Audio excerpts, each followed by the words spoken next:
AVP 24 news पर अब वक्त हो गया है दिन भर की 10 बड़ी खबरों का। राहुल गांधी ने एक बार फिर मोदी सरकार पर निशाना साधते हुए कहा, केंद्र से अपील है कि PR और अनावश्यक प्रोजेक्ट पर खर्च ना करें, उसकी बजाय वैक्सीन, ऑक्सीजन व अन्य स्वास्थ्य सेवाओं पर ध्यान दें। आने वाले समय में ये संकट और भी गहराएगा, इससे निपटने के लिए देश को तैयार रहना होगा। वर्तमान दुर्दशा असहनीय है। राहुल गांधी आए दिन केंद्र सरकार पर हमलावर रुख अपनाए हुए नजर आते हैं, जिस कारण राहुल गांधी सोशल मीडिया पर काफी सक्रिय रहते हैं। राहुल गांधी कभी केंद्र सरकार द्वारा संक्रमण से निपटने की नीतियों पर सवाल उठाते हैं, तो वहीं टीकाकरण स्वास्थ्य व्यवस्था के ऊपर भी राहुल गांधी द्वारा तंज कसा गया था। राहुल गांधी के साथ रणदीप सुरजेवाला ने भी अस्पतालों में ऑक्सीजन की कमी के कारण मरीजों की जान जाने की खबर की तस्वीर साझा करते हुए कहा, यह खबर हृदय विदारक भी है और स्तब्ध करने वाली भी। अगर यही सही है तो इसे नाकाबिले माफी अपराध का कौन जिम्मेदार है। ऐसी ही खबरें जयपुर गोल्डन अस्पताल से भी आ रही हैं। क्या दिल्ली में दम तोड़ती जिंदगियों की जवाबदेही किसी की है या नहीं? भगवान के लिए ऑक्सीजन का इंतजाम करें।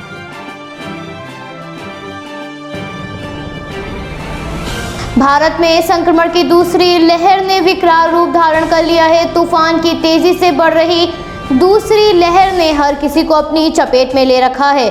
ऐसे में रेमडेसिविर इंजेक्शन की किल्लत हो गई है, जिसके मद्देनजर केंद्रीय गृह मंत्रालय ने महामारी में काम आने वाली प्रमुख दवाई रेमडेसिविर का उत्पादन और आपूर्ति बढ़ाने के लिए कई कदम उठाए हैं। इसके साथ ही अगले महीने की शुरुआत में इसकी आपूर्ति 38.80 यूनिट से बढ़कर 74 लाख यूनिट हो जाएगी।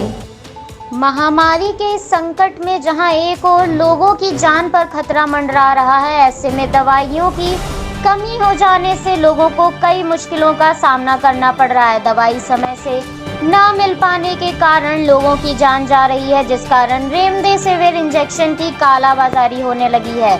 तो वहीं अस्पतालों से इन्हें चोरी किया जा रहा है, तो वहीं दवा की किल्लत को देखते हुए अब इसका उत्पादन बढ़ाया जाएगा। मंत्रालय ने इसकी अबाधित आपूर्ति और परिवहन सुनिश्चित करने के निर्देश जारी किए हैं। सरकार द्वारा उठाए जा रहे कदमों के बाद भी इंजेक्शन की कमी देश में लगातार महसूस की जा रही है। केंद्रीय गृह सचिव अजय भल्ला ने सभी राज्यों और केंद्र शासित प्रदेशों के मुख्य सचिवों को लिखे पत्र में कहा, 21 अप्रैल से 30 अप्रैल तक राज्यों और केंद्र शासित प्रदेशों को जीवन रक्षक दवाई का अंतिम आवंटन और आपूर्ति की जाएगी।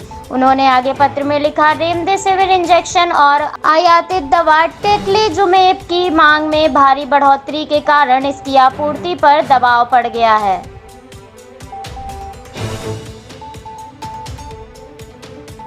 भारत में कोविड-19 मरीजों की संख्या प्रतिदिन बढ़ रही है। ऐसे में रेमडेसिविर इंजेक्शन की मांग बढ़ रही है, तो वहीं इंजेक्शन की कालाबाजारी भी शुरू हो गई है। दिल्ली पुलिस की अपराध शाखा ने इंजेक्शन की कालाबाजारी करते हुए 2 अलग-अलग गिरोह का पर्दाफाश कर 4 आरोपियों को गिरफ्तार किया है।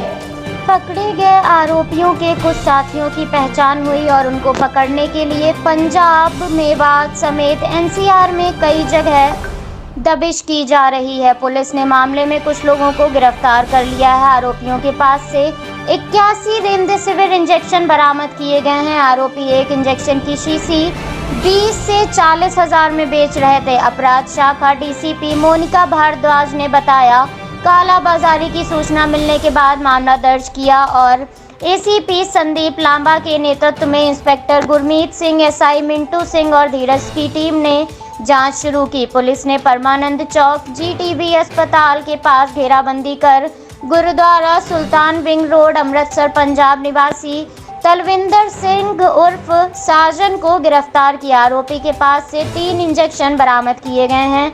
आरोपी ने पूछताछ में स्वीकार किया है कि वो इंजेक्शन ब्लैक में बेच रहा था।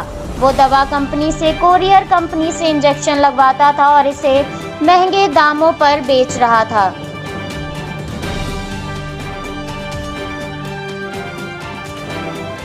संकट की इस घड़ी में जब चारों ओर हाहाकार मचा हुआ है, ऐसे में उत्तर प्रदेश के गाजियाबाद जिले के इंद्रापुरम में गुरुद्वारा श्री गुरु सिंह सभा कोविड-19 मरीजों के लिए ऑक्सीजन लंगर चला रहा है।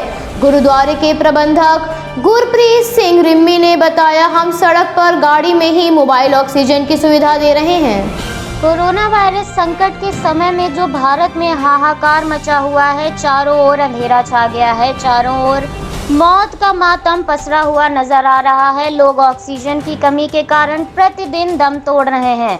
ऑक्सीजन सिलेंडर की कालाबाजारी हो रही है तो कहीं चोरी हो रही है। ऐसे में लोगों की मदद के लिए गुरुद्वारा श्री गुरु सिंह सभा में मरीजों के लिए ऑक्सीजन लंगर चल रहा है। गुरुद्वारे के प्रबंधक ने गाजियाबाद के डीएम और वीके सिंह से अपील करते हुए कहा, आप हमें बैकअप के लिए 20-25 ऑक्सीजन सिलेंडर उपलब्ध कराएं। 25 सिलेंडर से हम 1000 लोगों की जिंदगियां बचा सकते हैं।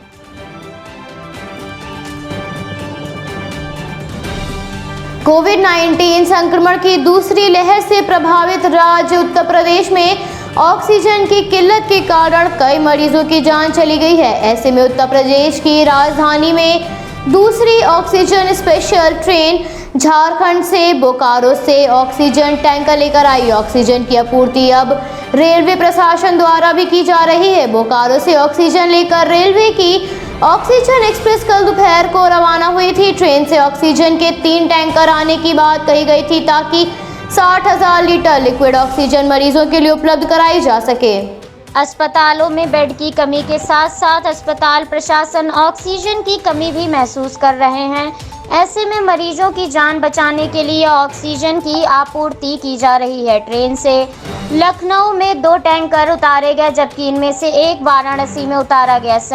शनिवार सुबह भी एक ऑक्सीजन एक्सप्रेस बोकारो भेजी गई, जिसमें वाराणसी से 1 टैंकर भेजा जाएगा। ये ट्रेन सोमवार को वापस लौटेगी। संक्रमण के बढ़ते प्रकोप के कारण राजधानी लखनऊ में ऑक्सीजन खत्म हो गई है। ऑक्सीजन की आपूर्ति करने के लिए सुबह 8 बजे लखनऊ से ऑक्सीजन एक्सप्रेस रवाना हुई, जो 18 घंटे बाद 2 बजे बोकारो पहुंची थी। बोकारो आंध्र रेलवे मंडल प्रशासन के अंतर्गत आता है। वहां पर पहले से ही तैयारी कर ली गई थी। रात में ही टैंकरों को अनलोड करके उन्हें स्टील अथॉरिटी ऑफ इंडिया के प्लांट में भेजा गया, जिसके बाद शुक्रवार सुबह 11 बजे तक टैंकर ट्रेन पर लोड हो गए और 2 बजे रवाना हुए। बोकारो के एडीआरएम ने बताया, ऑक्सीजन एक्सप्रेस की ऊंचाई 4.5 मीटर है, इसलिए ओएचसी को ध्यान में रखते हुए टैंकर रखे गए हैं और ऑक्सीजन एक्सप्रेस को 60 किलोमीटर प्रति घंटे से लखनऊ रवाना किया गया है। साथ में 1 दर्जन से अधिक रेलवे कर्मियों को भी अगले स्टेशन तक भेजा गया है। ऑक्सीजन एक्सप्रेस गया, दीनदयाल उपाध्याय नगर, वाराणसी और सुल्तानपुर के रास्ते से लखनऊ के उतरेटिया पहुंची, जहां से ट्रांसपोर्ट नगर आलमनगर बाईपास होकर लखनऊ के चारबाग साइडिंग पहुंची।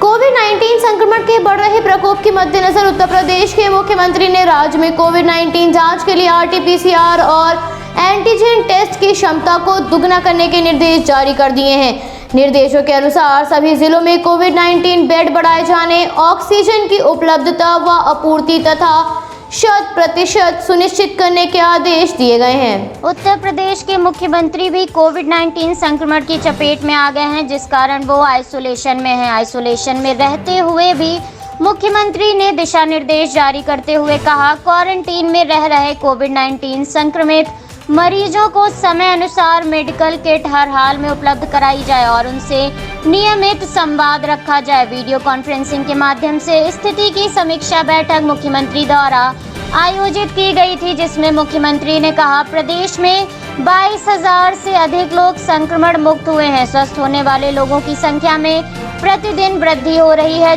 जो कि एक अत्यंत सुखद खबर है। मुख्यमंत्री ने आगे कहा, कोविड-19 पॉजिटिव व्यक्ति के परिवारजनों के साथ साथ उनके संपर्क में आए लोगों का टेस्ट जरूर कराया जाए। महामारी के कारण लगाए गए कर्फ्यू की अवधि में टीकाकरण का कार्य जारी रहेगा। लोगों को घर से टीकाकरण केंद्र जाने और वापस आने की छूट होगी। टीकाकरण के लिए आवागमन में नागरिकों को किसी प्रकार की असुविधा नहीं होनी चाहिए। महामारी के खिलाफ एकजुट लड़ाई के समय में कुछ शरारती तत्व दवाओं की कालाबाजारी, अफवाह फैलाने तथा माहौल बिगाड़ने की कोशिश कर रहे हैं। ऐसे लोगों के विरुद्ध गैंगस्टर एवं एनएसए के तहत कठोरतम कार्रवाई की जाए। ऐसे लोगों की संपत्ति जब्त करने के मुख्यमंत्री द्वारा आदेश जारी किए गए हैं।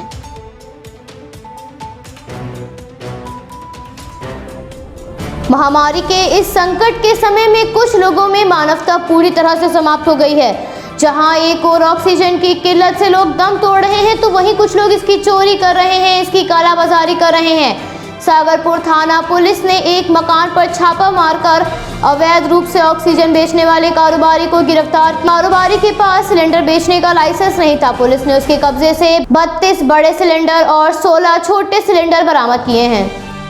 सिलेंडर की कमी के कारण लोग लगातार अपने परिजनों को खो रहे हैं। अस्पताल में दवाओं, ऑक्सीजन की कमी होने के कारण लगातार डॉक्टर अपने मरीजों की जिंदगियों को जाते हुए देख रहे हैं। ऐसे में कुछ लोग इस आपदा के समय का फायदा उठा रहे हैं। अवैध रूप से ऑक्सीजन बेचने वाले कारोबारी को गिरफ्तार किया गया है। कारोबारी से पूछताछ की जा रही है। दक्षिण पश्चिम जिला पुलिस उपायुक्त प्रताप सिंह ने बताया, इलाके में एक मकान में अवैध रूप से ऑक्सीजन सिलेंडर रखे जाने की सूचना सिपाही को प्राप्त हुई। सिपाही ने इस बात की जानकारी सागरपुर थाना प्रभारी को दी, जिसके बाद पुलिस ने तुरंत एक टीम गठित कर उस मकान पर छापा मारा और पुलिस ने वहां से ऑक्सीजन सिलेंडर बरामद किए। प्राप्त जानकारी के अनुसार मकान मालिक अनिल कुमार नाम के शख्स का है, जिसका औद्योगिक गैस की आपूर्ति करने का कारोबार है। वह बड़े सिलेंडरों से गैस को छोटे सिलेंडरों में डालने के बाद उसे जरूरतमंदों को 12,500 में बेचता था।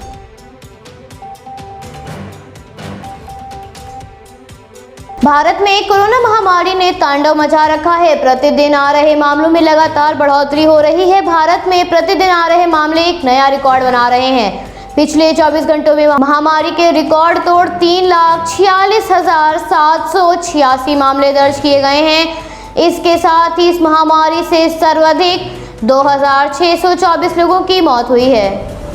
भारत में महामारी की दूसरी लहर का प्रकोप देखा जा रहा है। चारों ओर हाहाकार मचा हुआ है। लोगों में महामारी का खौफ साफ नजर आ रहा है। 3,46,000 से ज्यादा मामले सामने आने के साथ ही इस महामारी को मात देने वाले लोगों की संख्या 2,19,800 के ऊपर है। इस महामारी से अब तक लगभग 1,66,10,000 लोग संक्रमित हो चुके हैं। इस महामारी को अब तक लगभग 1,38,67,000 से ज्यादा लोग मात दे चुके हैं। इसके साथ ही मरने वालों की संख्या लगभग 1,89,000 के पार चली गई है। इस समय सक्रिय मामलों की संख्या 25,52,940 है। इसके साथ ही अब तक 13,43,79,000 से ज्यादा लोगों को कोविड-19 का टीका लगाया जा चुका है।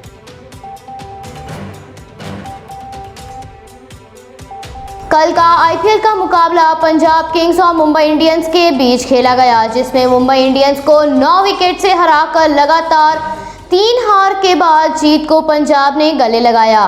पंजाब के सबसे सफल गेंदबाज रहे रवि, जिन्होंने 21 रन देकर 2 विकेट लिए, तो वहीं मोहम्मद शमी ने भी 21 रन देकर 2 विकेट चटकाए।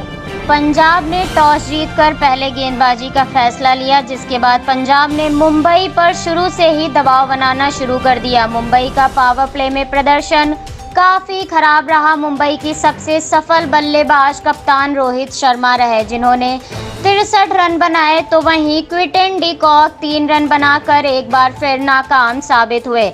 दीपक हुड्डा भी कैच आउट रहे। मुंबई की पारी का पहला चौका 5वें ओवर की अंतिम गेंद पर आया, जब रोहित ने गेंद को सीमा पार किया। पावर प्ले में मुंबई का यह इकलौता चौका था और टीम शुरुआती ओवरों में 1 विकेट पर सिर्फ 21 रन ही बना सकी। दूसरी इनिंग में बल्लेबाजी करने उतरी पंजाब के कप्तान लोकेश राहुल ने 60 रन की नाबाद पारी खेली। कप्तान राहुल और क्रिस गेल के बीच दूसरे विकेट पर 79 अटूट साझेदारी रही, जिसके बाद पंजाब किंग्स ने 132 रन के लक्ष्य को 17.4 ओवर में ही 1 विकेट पर हासिल कर लिया। क्रिस गेल ने 43 रन बनाए, तो वहीं राहुल के साथ 14 गेंद शेष रहते हुए अपनी टीम को जीत दिलाई।